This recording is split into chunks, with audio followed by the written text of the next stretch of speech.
හරි. සුබ දවසක් පුතේ දුවේ. අද අපිට තියෙන්නේ හීට් කියන ලෙසන් එක ඉවර කරන්න. හරි. ඒකයි මම පැයක් විතර තියලා ඔයගලන්ව ගත්තේ. ලෙසන් එකේ චුට්ටයි අද අපිට කරන්න තියෙන්නේ. ඔයාලගේ ටියුට් එකේ page number 90 page number 19 ගන්නකො. චූටක් පිළිවෙත කරන්න. අවුල් වෙයි.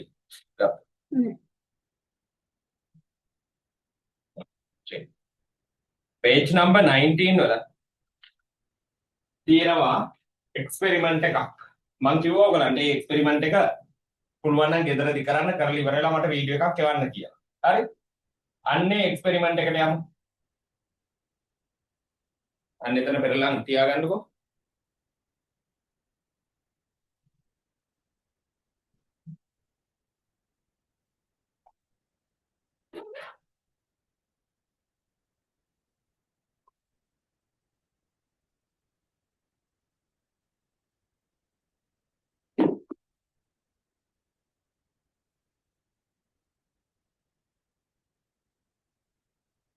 Let's learn about expansion of gases. අන්න එතනට එන්න මම රූපය අදිනවා මට විනාඩියක් දෙන්න. ගිය සතියේ මේක විස්තර කළා ගිය සතියේ කලින් සතියේ. ඔයාලට මතක ඇති.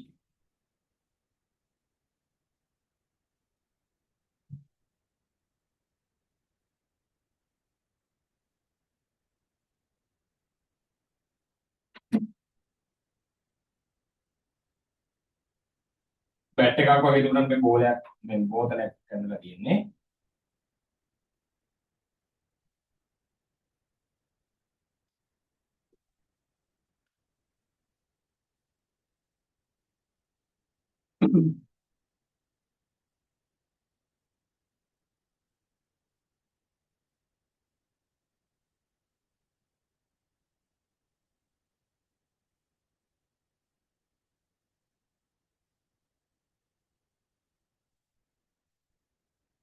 හරි. පුතේ මෙහෙමයි. මේක දාලා තියෙනවා hot water. එතකොට මෙන්න මේ ග්ලාස් වගේ ඉන්නවා. මෙතන ග්ලාස් බොටල් එකක් තියෙනවා. මේ ග්ලාස් බොටල් එක ඇතුලේ කවුද ඉන්නේ කියලා කියන්න පුළුවන් නම් මේ ග්ලාස් බොටල් එක ඇතුලේ මොනවද තියෙන්නේ කියලා මැසේජ් එකක් හරි දාන්න. එයා ඉන්න සද්ද ඇහෙන්න. ඉන්න. දැන් කියන්න පුතේ දැන් ඇහෙනවා. එයා අන්න හරි. ඇට්මොස්ෆරික් එයා තියෙන්නේ මේක ඇතුලේ. මෙතන hot water නිසා මෙයාම රත් වෙනවා. එතකොට එයා try to expand. මේකේ glass bottle එකක් නිසා එයා වලට එළියට යන්න බෑ. මෙතනකට වහලා තියෙන නිසා ඒ යන්නත් බෑ. හැබැයි දරාගෙන ඉන්න බැරිම තැන එයා මොකද කරන්නේ? එයා particles මෙතනින් එළියට යන්න බලනවා. එහෙමකොට ඔය වෙන්නේ මොකද්ද? කොයින් එක චුට්ටක් කිස්සිලා එයා particles එළියට යනවා. චුට්ටක් කිස්සිලා ඒ විදිහටම තියෙන්නේ නැහනේ. එයා මොකද වෙන්නේ? ආපහු වැටෙනවා. අන්න වැටෙද්දී අපිට ටික් ගාලා සද්දයක් එනවා. ටික් ගාලා සද්දයක් එනවා. මට මතක ඇටියට මේක කරලා එව්වා ඉපදෙනේ. මට වෙනම එව්වේ. ඒගොල්ලෝ පුළුවන් නම් group එකට දාන්න group එකට දාලා තියෙනවද දන්නේ නැහැ. මම කිව්වා group එකට දාන්න කියලා. group එකට දාලා තියෙනවා. ඔව්. කලන පුතා දාලා තියෙනවා. කලන දනෝද. හරි. මම ඒක ආයෙ forward කරන්න කට්ටිය බලන්න. එක්ස්පෙරිමන්ට් එක කලන පුතා කරලා දාලා තියෙනවා මම දැක්කා. තව වෙන කවුරුත් දාලා නැහැ නේ. තව මට වෙනම දැම්මනම් පුළුවන් අපුතේ group එකට දාන්න. එතකොට එයා පාටිකල්ස් එහෙම යන්නේ නැතුව අපි බැරි වෙලාවක්වත් මේකේ මූඩියක් තද කරලා වහලා තිබ්බොත් මොකද වෙන්නේ පුතේ? මොකක් වෙයිද? hot water එකකට දාලා බෝතලේ බිඳෙයිද? අන්න හරි. බෝතලේ බිඳෙනවා. ඒ නිසා උණු වතුර පිරුණු තැනක වතුර බෝතලයක් එහෙම දාලා තියෙන හොඳ නැහැ. ග්ලාස් බොටල් එකක් එහෙම දාලා තියෙන හොඳ නැහැ. ඇතුලේ එයා එක්ස්පෑන්ඩ් වෙලා බිඳෙන්න පුළුවන්. කවදා හරි දවසක ඔයා උණු වතුර පිරුණු භාජනයකට හරි ග්ලාස් බොටල් එකක් දාලා මූඩියක් අදට මේ වහලා දාලා බෝතලේ බිඳුනොත් අන්න ඔයා දන්නවා ඒ මොකද්ද වෙන්නේ කියලා. ඇතුලේ තියෙන air particles try to expand. හරි. ඒ හින්දායි ඒක වෙන්නේ. හරි. ඔතන ඔයාලා ගාව රූපයක් තියෙනවනේ. අන්න එතන මෙතන සිද්ධ වෙන ඔබ්සර්වේෂන් එක ලියන්න. observation. Coin moves due to expansion of gas.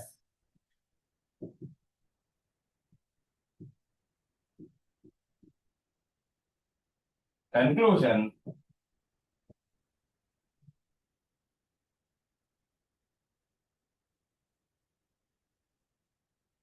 Conclusion කියන්නේ අපි තේරුම් ගන්න දේ අපි expansion ගැන ලියුවනේ නේද?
අපලක් දෙන්න පුතේ. ඔයාලා ලියා ගන්න උත්තර දෙන්න.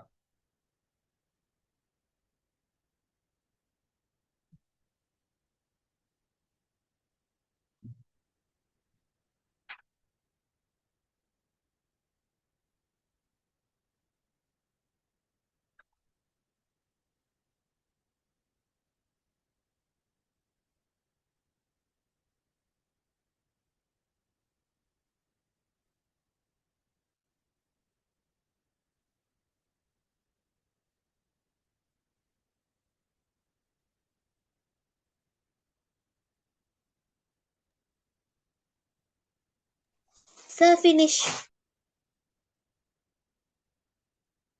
ලියලා ඉවර වෙනකම් හැමෝම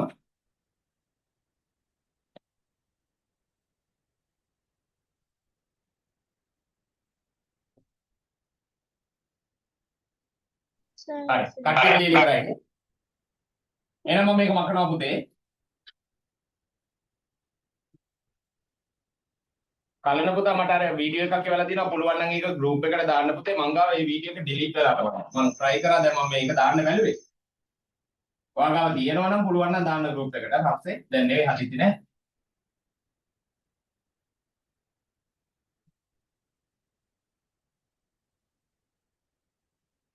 දාන්නම් sir මම. හරි පුතා ඔයා ඈත ඉන්න බබාලා ගම් වතුරේ මොකද ආවද කිව්වලට අවුලක් නැහැ කියලා බලලා මට රිප්ලයි කරලා නම් තිබුණා ඉස්කෝලේ මොකද කිව්වේ ඉස්කෝලේ මොකද කිව්වේ ඉස්කෝලේ පටන් ගන්නවද 16 එක්සෑම් තියනවා කිව්වද නැත්නම් එක්සෑම් තියලා ඉවරද මොකද විස්තරේ සාමාන්‍යයෙන් එක්සෑම් Sir, තියනවා ආයේ 16 පටන් ගත්තාම තියෙන exam. තියනවා කියලා කිව්වද ඔව් sir. සමහර ඉස්කෝලවල එක්සෑම් නැහැ ඒක ප්‍රින්සිපල්ට තීරණය කරන්න දීලා කෙලින්ම පාස් කරන්න කියලා 7 වසරට සමහර ඉස්කෝලවල 16 පටන් ගන්න නැහැ ඒවා පටන් ගන්න සාමාන්‍යයෙන් ජනවාරි මාසේ මැද වෙනවා ඒ වගේ වෙනස්කම් තියෙනවා ඔයාලට කියපු දේ පොඩ්ඩක් මට මැසේජ් එකක් දාන්න නැත්නම් කොහොම හරි කියන්න එතකොට අපිට අපි grade 7 මොකද පුතා ආගේ අපේ එක්සෑම් එක පටන් ගන්නේ 10. 10 ජනවාරිද දෙසැම්බර් ඩිසෙම්බර්.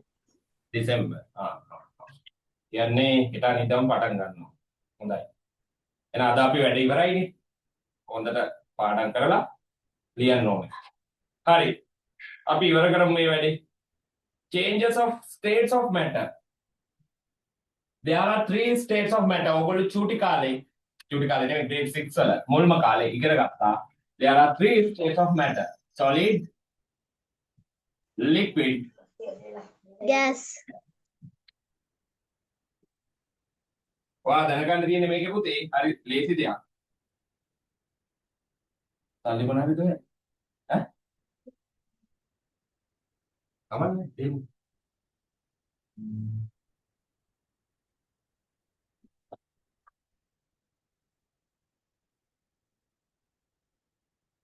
solid state එකේ තියෙන දෙයක් liquid state එකට ගේන්නේ මොනවා කරලා cool කරලා Heat. හරි Heating. when heating a solid become a liquid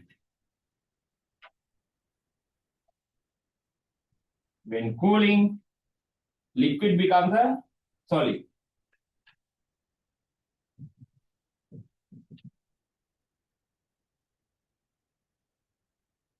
ඊට පස්සේ දෙන්නේ when heating liquid becomes a gas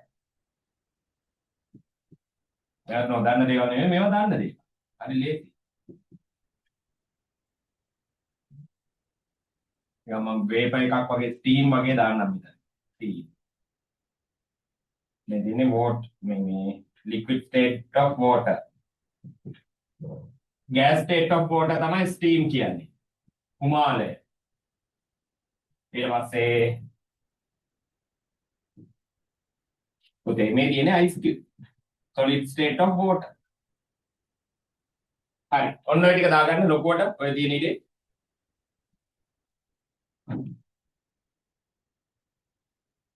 විරුණු දෙයි මතේද නෑනේ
Sir, finish. හරි. තව ඉන්න කට්ටිය ඉන්නවා නම් විනාඩියක් දෙන්න.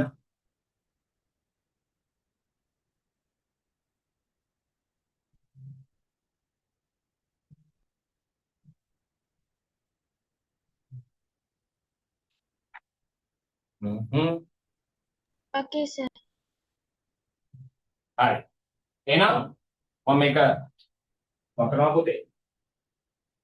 දැන් අපි දන්නවා solid එකක් liquid එකක් වෙන්නේ කොහොමද? liquid එකක් gas එකක් වෙන්නේ කොහොමද? gas එකක් liquid වෙන්නේ කොහොමද? liquid solid වෙන්නේ කොහොමද? හරි. චූටි idea එකක් තියෙනවා.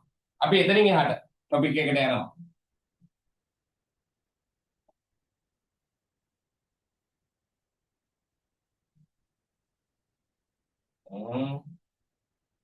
එන්න මෙන්න මෙතනට. color change. color change. අපි මේ කතා කරමින් ඉන්නේ effects of heat. effects of heat energy ගැන.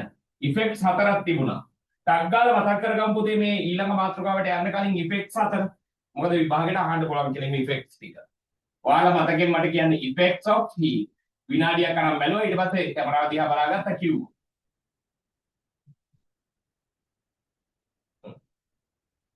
විනාඩියක් කරගත්තා මතක තියාගත්තා මයික් ඔන් කළා කිව්වා.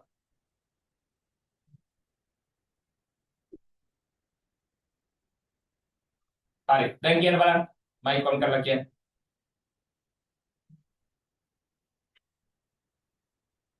තාම මතක තියාගන්න. හරි කමන්නේ. තව විනාඩියක් දෙන්න. Increasing of temperature, expansion, change of state of matter, color change. Hari. Increase of temperature. Increase of temperature. Number 2, expansion. Number 3, change of state of matter.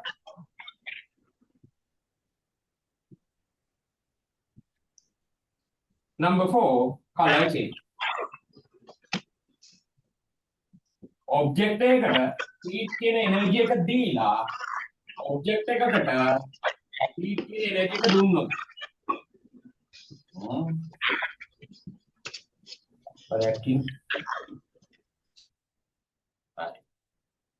object එකකට heat කියන energy එක දුන්නොත් මෙන්න මේ වැඩ හතර සිද්ධ වෙනවා.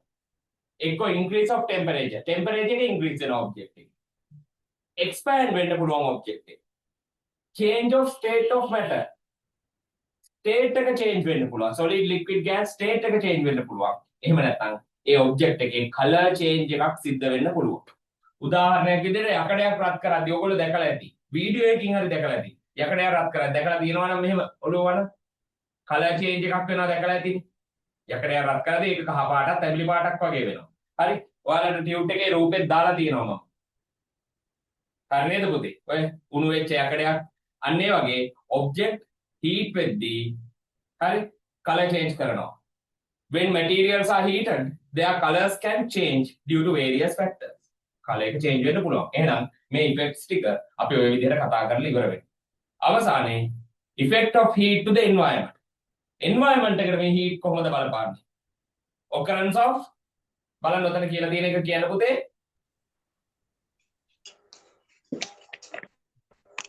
Occurrence of drought.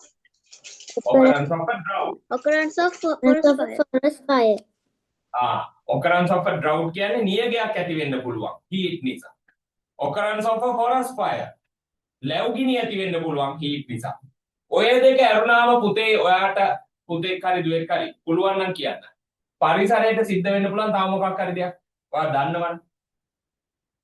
එහෙනම් මේ වෙලාවට මතකයට එනවනම් මොකද මම මේ ටියුට් එක හදද්දි මට ඒ වෙලාවේ මතක් වුණේ.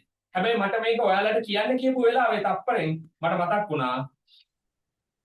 තව මේක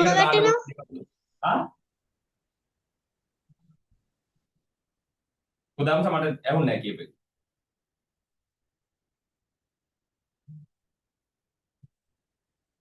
ඇහුන්නේ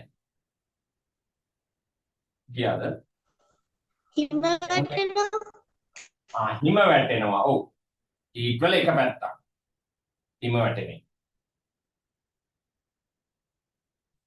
හරි.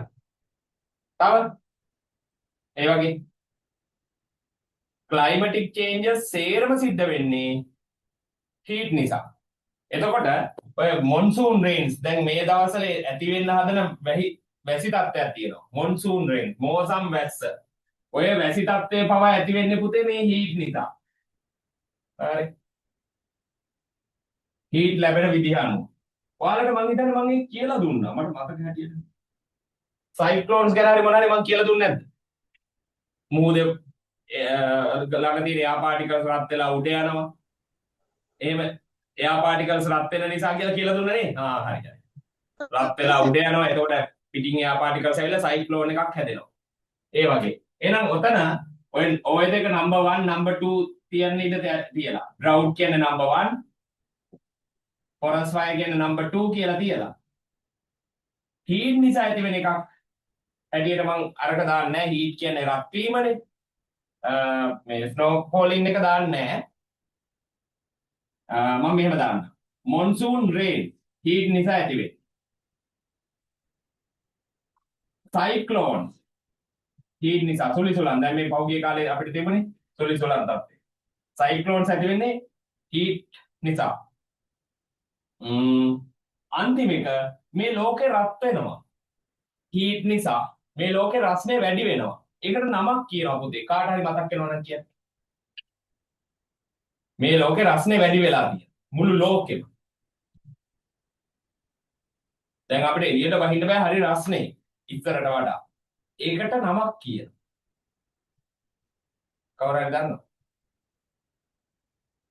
නියගය නියඟයක් ඇති වෙන ඕනවට වඩා ගොඩාක් රත් වුණාම වැස්ස නැති වුණා. ඒ වැස්සක් නැහැ. මේ කියන්නේ වැස්සේවත් තියෙනවා. හැබැයි ලෝකේ සමස්තයක් විදියට මුළු ලෝකෙම රත් වෙලා. ලස්සන වචනයක් කියන එක. සිංහලෙන් කියන නම කියන්නේ ගෝලීය උණුසුම. දැන් සර්ච් කරනවා අන්නේ ගෝලීය උණුසුම මේ ඉංග්‍රීසි වචනේ. global warming. මොකක්ද කියන්නේ? global warming. global warming. මේක ඇති වෙලා තියෙන්නේ heat නිසා. ඇයි මම ඔයාලට කියලා නැද්ද? තව අවුරුදු ටික කාලයයි තියෙන කියලා ඔයාලට කියලා දෙනවා මට මතක හිටිට අනිවාර්යයෙන්. ටික කාලයයි මාලදිවයිනේ වගේ දූපත් තියෙන්නේ. ඇයි? මේ ඉන්දියාව, මේ ලංකාව මාලදිවයිනේ ඔම පැත්තක වගේ තියෙනවනේ. අපිට හරියට උදව් කරා මේ පාර සුලිසුලන් තත්ත්වේ ආවට පස්සේ ලංකාවට හරියට උදව් කරපු රටක් මාලදිවයිනේ කියන. ගොඩාක් මුදල් ලැබුවා අපේ රටට. ගොඩාක් අර පාර්සල් එහෙම එව්වා. මම දැක්ක ඊයේ මාලදිවයිනේ ලොකු නැවක්ම මේ 17 වගේ ඒවා එවලා තිබ්බා.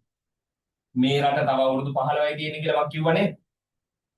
තව අවුරුදු 16ක් 15ක් වගේ කාලයක් තමයි තියෙන්නේ. ඇයි? මේක දූපත් ගොඩක් මාලදිවයිනේ කියන්නේ. මම මේ ඇඳපු දේ තේරුණාද? මේ මොකද්ද එකක් ඇඳලා තියෙනවා. මේ ඉන්දියාව, මේ ලංකාව, මේ මාලදිවයිනේ. මේ මාලදිවයිනේ දූපත් ගොඩක්. එතකොට එයා මොකද වෙන්නේ? මුහුදු වතුර මට්ටම ඉහළ යන නිසා. මුහුදු වතුර මට්ටම ඉහළ යන නිසා මෙයා අපිට නොපෙනී යනවා. ඇයි මුහුදු වතුර මට්ටම ඉහළ යන්නේ? පුතේ අපේ උඩ තියෙන ග්ලැසියර්. මේ උඩයි යටයි තියෙන ග්ලැසියර්. ග්ලෝබල් වෝර්මින් නිසා මේ ලෝකේ රත් වීම නිසා මේ ග්ලැසියර්ස් ටික දිය වෙලා මුහුදට එකතු වෙනවා. දිය වෙලා මුහුදට එකතු වුණාම මුහුදු වතුර මට්ටම වැඩි වෙනවා. මුහුදු වතුර මට්ටම වැඩි වුණාම මේ වගේ චූටි දූපත් වැහිලා යනවා. තව ඔයාගේ ජීවිත කාලේ වලට දකින්න පුළුවන් මාලදිවයිනේ කියලා රටක් මෙතන කලින් තිබුණා.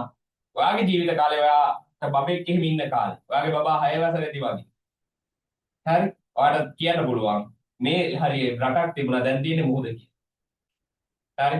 ඔයාගේ ජීවිත කාලේ බලා ගන්න පුළුවන්. ඒක සිද්ධ වුණේ ග්ලෝබල් වෝර්මින් නිසා. හරි. මේක ලියලා ඉවර කරගන්න. ඉවරයි සර්. හා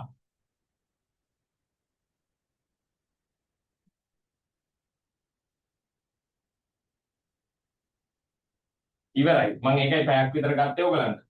මේ ඒතර 6 වසරට අදාළ වැඩේ ඉවරයි. අපිට ඕන නම් ආයේ පේපර් එකක් වගේ ඩිස්කස් කරන්න පුළුවන්. ඔයාලට ටර්ම් ටෙස්ට් තියෙනවා ඊළඟ දවසේ. අපි ඊට පස්සේ 7 වසර පටන් ගන්නවා. ඒකේ වෙලාව එහෙම වෙනස් වෙයි පුතේ. මම ඔයගලන්ට ඒ විස්තර කියන්නම්. ඉතින් එදා මේ කතාව තමයි ඉවර කරන්න තිබුණේ. අපරාධ එදා ඒක ඉවර කරා නම් ඉවරයි. අදට කතාව ඉවරයි. පේපර් එකක් මම දාන්න පුතේ ඔයගලන්ට. දැන් දානවා ගෲප් එකට. මේ මේ පේපර් එක කරලා තියාගන්න. දැන් ආකිප්ට එහෙම මේ ළඟදිම එක්සෑම් තියෙනවලුනේ. ඒ පේපර් එක කරන්න ආකිප් මොනවා හරි දන්නේ නැති දෙයක් තිබුණොත් කලින්ම පේපර් එක කරලා මගෙන් අහගන්න. හරි. අනිත් අයට පේපර් එකට කල් තියෙන නිසා පේපර් එක සතියක් ඇතුලේ කරලා ඉවර කරන්න. third term test paper එක. හරි. කලනකොට අයනම් මට දාන්න පුළුවන්ද? වීඩියෝ එක. මට නෙමෙයි ගෲප් එකට දාන්න. हाँ सर හරි. එහෙනම් පුතේ පාඩම් ටික ඉවරයි. ඒ වතර මෙලෙස නිමා වෙනවා. එනිසා නවත්තන්න. හරි. सर අපිට දාපු පේපර් එක බයි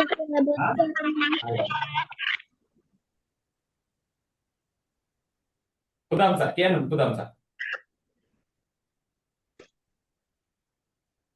පුතම්සා කියන්න. සර් අපිට දැම්ම පේපර් එක දැම්මද? ඒක ඩිස්කස් කරේ නැද්ද? නැහැ එහෙනම් හරි. අර සර්ට දා කිව්වේ හ්ම්? අර සර්ට දාන්න කිව්වේ කරලා හරි හරි. ඒක ඩිස්කස් කරන්න තියෙනවා. ඒක ඊළඟ දවසේ ඩිස්කස් කරන්න. ආකිත් පුතා ඒක ඔයාලට හම්බුණාද? ඕකේ සර් ආකිත් ඔයාලට මේ පේපර් එක හම්බුණාද? yes sir හරි. ඒක මොන හරි දන්නේ නැත්නම් ආකිත් මගෙන් අහන්න වෙනම okay මැසේජ් එකක් අහන්න. ආකිත් ඉන්නවනේ සපෝට් කරන්න. bye sir bye bye